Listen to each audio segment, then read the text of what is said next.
सबसे पहले मैं एक नौजवान होने के नाते भारतीय राष्ट्रीय कांग्रेस की जो मौजूदा स्टीयरिंग कमेटी है उसने जो संविधान में एक संशोधन किया है कि पार्टी प्रतिनिधित्व में हर एक स्तर पर 50 वर्ष से कम उम्र के व्यक्ति को 50% तक सीट जो आरक्षित किया गया है, मैं इस देश के नौजवानों के बिहाफ पर भारतीय राष्ट्रीय कांग्रेस को कोटि कोटि धन्यवाद करना चाहता हूं। दोस्तों, मैं समझता हूं कि ये एक महत्वपूर्ण रेजोल्यूशन है। महत्वपूर्ण रेजोल्यूशन इसलिए है कि आप सब जानते हैं कि भारत दुनिया का सबसे नौजवान देश है। दुनिया का हर 5वां नौजवान कोई ना कोई भारतीय है। ऐसे वक्त में देश की दशा क्या होगी, देश की राजनीति क्या होगी, समाज का स्वरूप क्या होगा और हमारे आने वाले भविष्य का मुस्तकबिल क्या होगा, इसको इस देश का नौजवान तय करेंगे। कांग्रेस पार्टी ने इस बदलाव को महसूस किया है, उसके लिए हम अपने वरिष्ठ नेतृत्व को बहुत बहुत धन्यवाद देना चाहते हैं।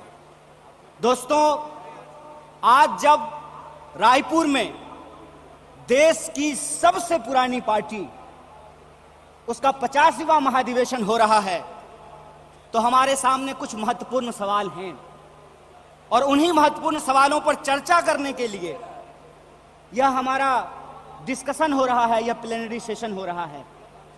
और यहां मैं आपके बीच मौजूद हूं हमारे देश के इकोनॉमिक, आर्थिक और राजनीतिक रेजोल्यूशन क्या होना चाहिए उसके संबंध में कुछ बातें रखने के लिए।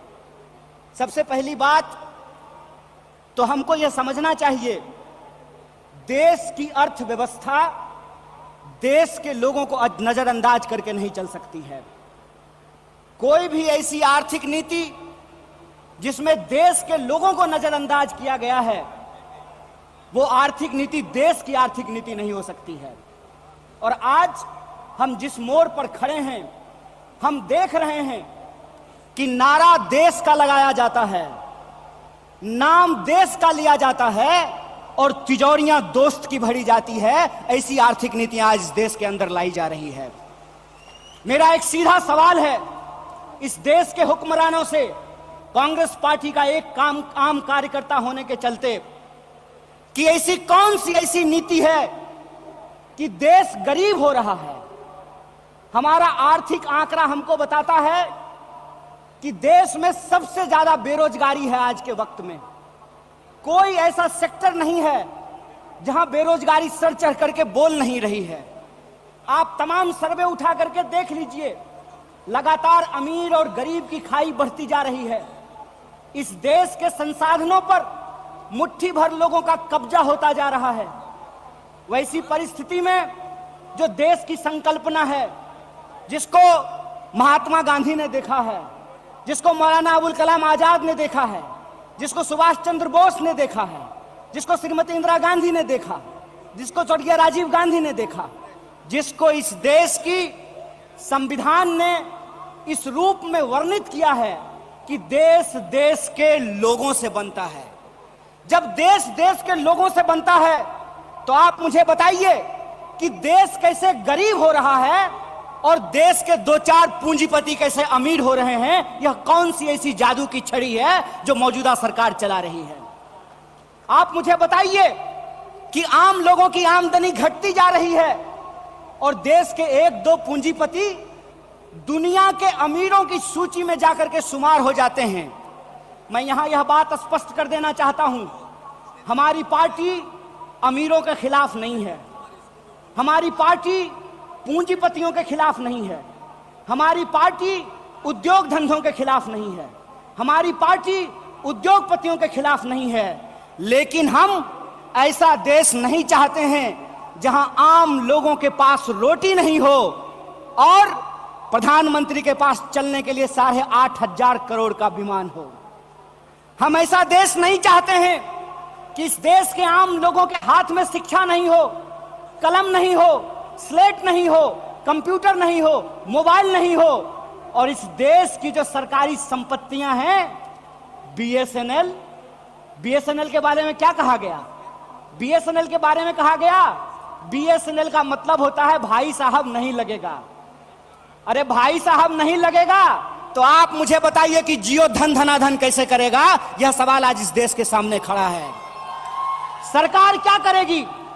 यह सवाल मैं पूछना चाहता हूं इस देश के नीति निर्माताओं से कि अगर एयर इंडिया नहीं होगा, जब देश में नहीं होगा एयर इंडिया, तो आप बताइए क्या करेंगे ज्योतिरादित्य सिंधिया? जब एयर इंडिया नहीं होगा, जब रेलवे नहीं होगा, जब बीएसएनएल नहीं होगा, तो मैं कहता हूं कि इस देश में मंत्री की क्या जरूरत है? जब देश में जनता नहीं होगी तो फिर इस देश में सरकार की क्या जरूरत है? जब देश में स्कूल नहीं होगा, अस्पताल नहीं होंगे, सड़कें नहीं होंगी, तो आप मुझे बताइए कि फिर संसद की क्या जरूरत है?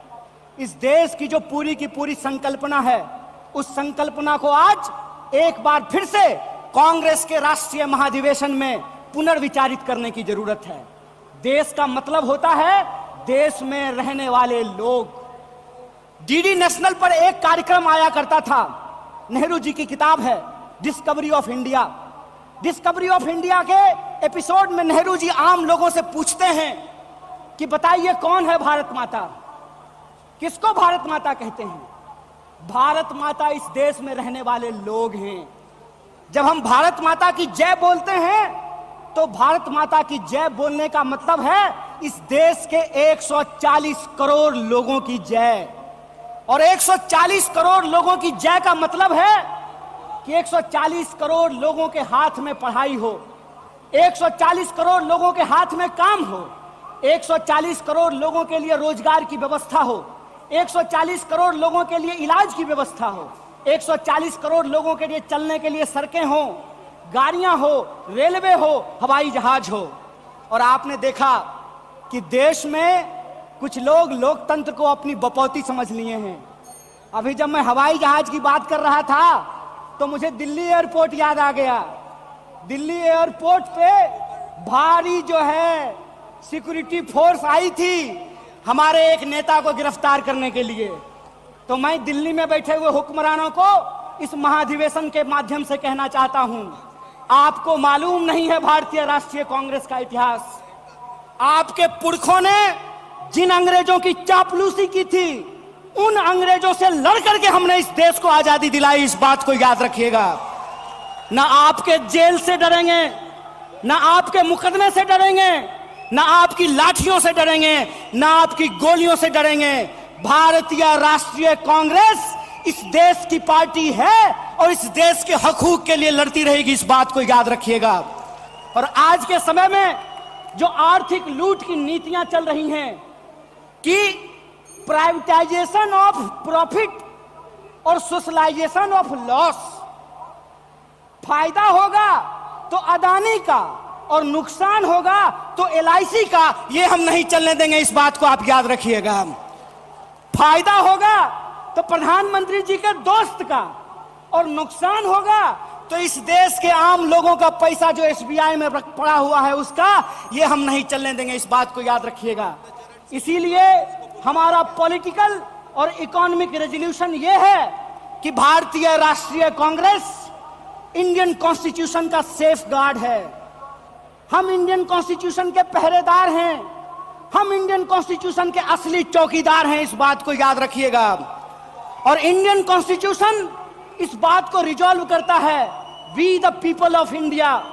और यह जो we the people of India है, इसमें इस देश में रहने वाले वो तमाम लोग, चाहे हिंदू हो, मुसलमान हो, सिख हो, ईसाई हो, जैन हो, पारसी हो, बुद्धिस्ट हो, या वैसे भी लोग जो किसी धर्म को नहीं मानते हैं, वो सब भारत के लोग हैं। और उनके हकूक के लिए, उनके अधिकार के लिए, कल्याणकारी राज्य की अवधारणा को बचाए रखने के लिए भारतीय राष्ट्रीय कांग्रेस संघर्ष करेगी। और यही जो पॉलिटिकल रेजोल्यूशन है कि हम देश के लोगों के बुनियादी सवालों के लिए, रोजी रोटी, कपड़ा, मकान, शिक्षा, स्वास्थ्य, सड़क, बिजली, पानी और इस देश के संविधान के लिए संघर्ष करते रहेंगे। इसी आशा और उम्मीद के साथ आप तमाम सम्मानित मंच और आप तमाम प्रतिनिधियों का एक बार पुनः स्वागत करते अपनी बात को खत्म करूंगा। शुक्रिया। इनकलाब जिंदाबाद। जय हिंद, जय भारत, जय कांग्रेस।